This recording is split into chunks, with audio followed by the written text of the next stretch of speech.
Karagdagang loading at unloading area sa Rizal Avenue ipatutupad sa Bangaldan, Pangasinan. Ang detalye sa report.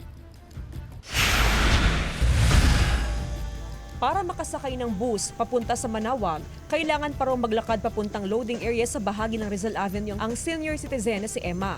Hirap daw siya sa paglalakad, may kalayuan kasi ang sakayan. Mas okay yan. Kasi para maiwasan yung mga traffic na kung tawid yung mga kung saan nag-aabang ng sasakyan yung mga lalo na yung mga senior na. Ganito rin ang obserbasyon ni Rafi. Kukonti raw ang loading and unloading area sa Rizal Avenue. Mahaba-habang lakaran bago makarating sa sakayan. Sana raw ay madagdagan pa ang mga sakayan at babaan ng pasahero. Kawawa yung mga pasahero. Kaya kailangan magdagdag sila.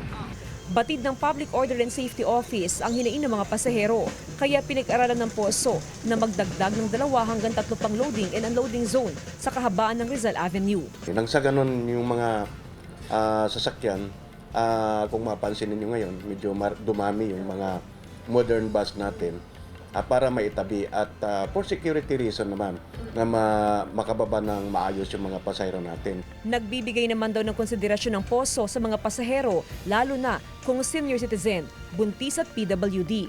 Kahit wala sa loading and unloading area, ay pinapayagan silang may babat maisakay habang nasa Rizal Avenue. Jasmine Gabriel Galban, More North Central Luzon.